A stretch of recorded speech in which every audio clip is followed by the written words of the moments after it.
I couldn't tell you how much I weighed, how tall I was at any given time in history, but I can tell you my hairstyles throughout the years and whether I love them or not. Someone please stop me. Mm, there's a lot. There's a lot to go through when it comes to my hair and how my hair was in general throughout my whole hair history. And I'm going to break it down for you. No. So, to prepare for this video, I just jotted down a couple of dates and collected some photos. That was very fun. And I was able to kind of structure my hair care journey, give it a little timeline. There's a lot of ups and downs, a lot of mistakes, a lot of lessons learned, but it started in 2006. So I got a perm in 2006 at home. It was an at home perm. My mom did the perm, and I think we left it in too long because I started to get like the scabs on my scalp, and then my hair was already thin. At that time, I didn't really know, but it started to fall out. I ended up having to cut my hair, a knee long type of hairstyle. Now, mind you, I am like 11. I have like this technically like a grown up hairstyle, and everyone laughed at me. It was incredibly bad. It was so bad to the point where I think up until like the end of 7th grade to my senior year of high school, I had box braids. I didn't take like I took them out, to wash my hair and everything like that, but like the next day they were back in again. I did not like the short haircut. I had a very round face. I didn't feel like it fit me. It was a learning experience that, you know, certain cuts don't fit certain faces, certain hairstyles don't fit certain face shapes. So that was like a lesson that I had to learn when it came to that. But mind you, I'm young. My goal, right, was to have the long, straight hair, and the perms achieved that. The relaxers achieved that. And it did so much damage to my already thin hair. So that was 2006. From I would say 2007 to maybe about 2011 was when I was in my box braid era. Like that was the only thing I wore, the only style, the only hair style that I would wear. And a lot of people did not know what my natural hair looked like. I didn't know what my natural hair looked like. 2011, it was the start of my senior year, and I was incredibly excited to get the box braids out. I had a lot of hair growth. I wanted to relax my hair again. I realized after I permed my hair that time when I was in high school, after making it healthy, after doing all of that, I realized that relaxers aren't for me. And whenever it's straightened out, whether it's blow dried, flat iron, it doesn't matter what it is. It always presents in this very thin way. I went through my whole senior year. Well, not the whole senior year. Like the first half of my senior year, I had my hair straightened out with the relaxer. And again, it was thin, it was breaking. I had a thing against any volume of any kind. Even when I had the short haircut, I didn't like putting any volume in it. It was just straight down because that's what I wanted, right? I wanted the straight, no body, nothing. I didn't really know how to style my hair. My hair ended up breaking again, and I ended up cutting my hair again in the middle of, well, not even in the middle of senior year. I think right before my prom was when I cut my hair off again. And then I kind of like debuted my short haircut at prom. 2015, I was in college and I was still rocking like the short hair. It was having a hard time growing out. I decided to do the big chop.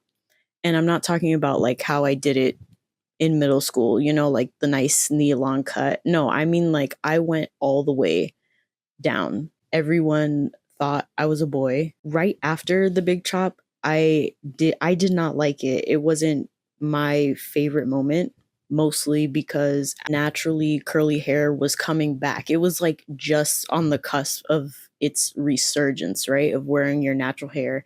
And at that time, yeah, curly hair was celebrated, but it wasn't like the big chop, like short curly hair. It was always like, the bigger like curly fros, or even the longer like type 3 type of curls that were popping at the time. And people who were able to have that's revert back to their normal style, and it was a type 3, there was a lot of praise in that area when it came to the natural hair movement that had started around that time. So I wasn't confident or comfortable with my hair in that style. And I remember my aunt, she said, "Oh my God, Zaina, you look like a boy. You have to like color your hair. You have to dye your hair." So I ended up dyeing my hair. I dyed my hair blonde. That was fun. I think the color kind of made it a lot better, but it still didn't make me feel comfortable with the way my hair was at the time. It wasn't long, it wasn't straight. I was very self conscious about it. And I really feel like it showed in my confidence whenever I was having a bad hair day, which I felt was like every day at that point. It would really show in how I would carry myself. So I had a lot of issues when it came to how my hair defined me as a person and kind of defined my mood for the day. From 2015, when I got the big chop, to maybe around like 2018, I grew out the fro. There was a lot of growth, even though I was dyeing my hair. My hair was growing.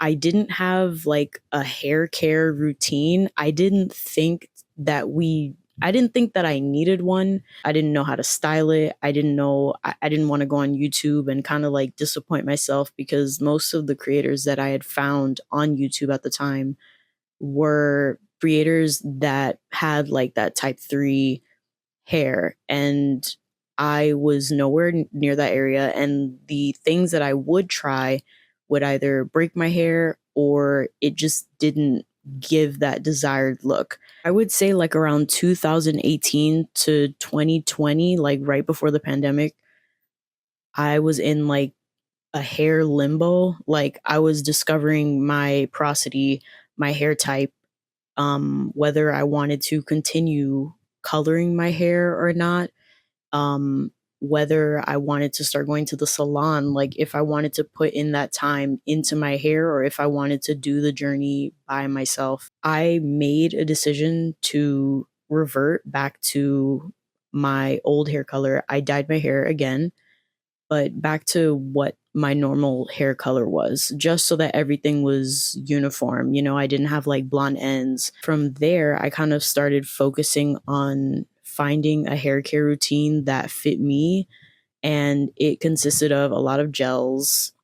Custards didn't really work well for me. And if it did work, it always like flaked, and there were things like that. I was having to do my hair more often. I was having to wash my hair a lot more often than I feel like I should have been, just because of like product buildup, flaking, the curls not lasting the way I wanted it to. I think that kind of hindered my whole hair care journey is that my hair, and I feel like hair in general, isn't the type of hair that you can structure in a way.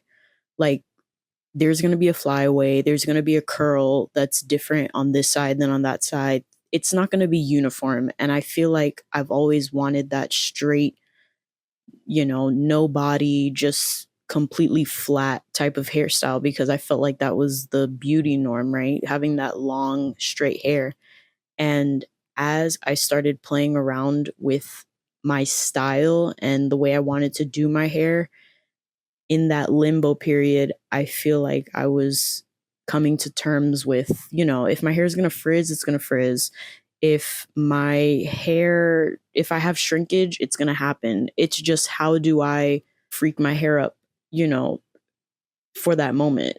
I don't want to say troubleshoot, that sounds crazy, but how do I adjust for the way my hair is at that time? It wasn't until, I promise you, like a couple of weeks ago, where I switched the gel I was using and I switched to like a mousse that I actually started finding a way to do my naturally curly fro. Going back to like 2020, I kind of came out of that hair limbo type of situation. And what I started doing was listening to my hair and letting it do whatever it wanted to do and exploring more with like my fro instead of always having a curl, because sometimes I didn't really like how my hair looked in the fro, whether it had a curl or not. And I just realized that my curls sit different than others, and that kind of became like my signature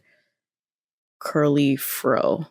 I knew it wasn't gonna like fall flat. It was always gonna be like up high. It defied gravity, and I was perfectly okay with that. And it's magical when you think about it. Let's be honest. For my self portraits, when I started doing my self portraits, I would do it a lot more with my fro and with the curly fro as well, adding things to it, making it into certain shapes, and playing around with my hair and doing it in a way where there wasn't a lot of heat, there wasn't a lot of damage. I wasn't combing through it, brushing through it all the time, and applying any type of heat, any unnecessary heat. I feel like right now I'm in a really good space when it comes to my hair, and I'm thinking about doing more things with it. Maybe something that kind of like heightens my natural hair. I'm playing around with braiding styles on my natural hair because I used to just put in the like a weave or anything like that,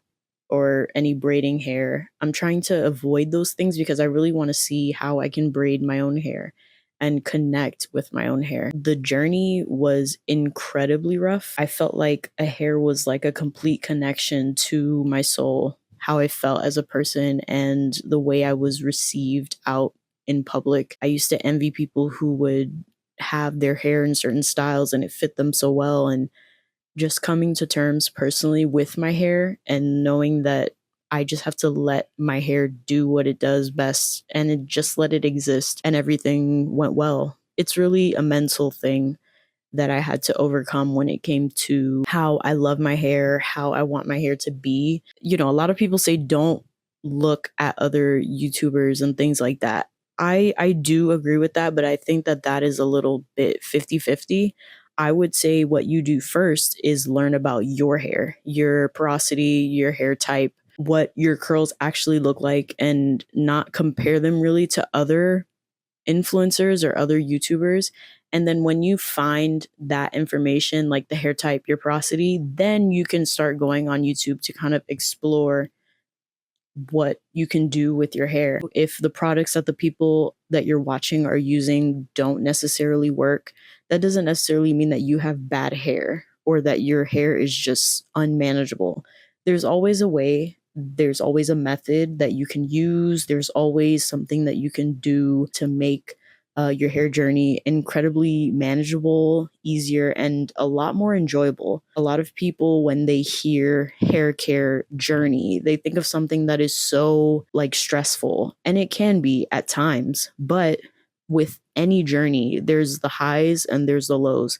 The lows of maybe your product not working, maybe your hair falling out, or not growing as long as you want to. But then there are the benefits where your hair just adds to you as a person. And I feel like once you get over the fact that your hair in some way is an accessory, then you can really go about how you style your hair and how you present your hair. At the end of the day, it's really just about what works for you and what works for your hair. I'm not telling you what to do with your hair or how to go about doing your hair. If you want to wear it natural, you can wear it natural. If you like your hair in a relaxer, that's perfectly fine.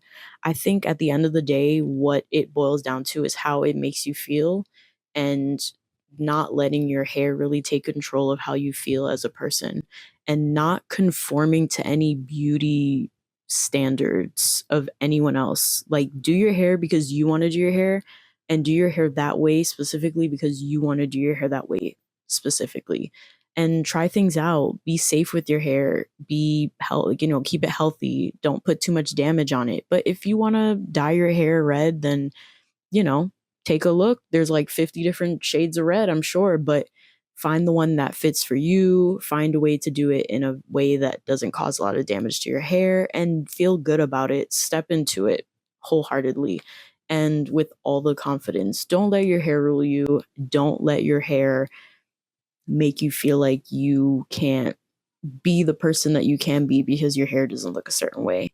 I hope this video was helpful. It was very cringy for me. I really felt like I needed to talk about this because there could be someone out there that's having a hard time on their journey. And if you're just getting your journey started or if you're restarting your journey, it's nothing to be ashamed or embarrassed about. We all go through those hair moments. We all go through, I don't know, a time of change. And especially now, everyone wants to go through a change and change something. Yeah. So that's it. That was my hair journey. And hopefully we can talk about some more things.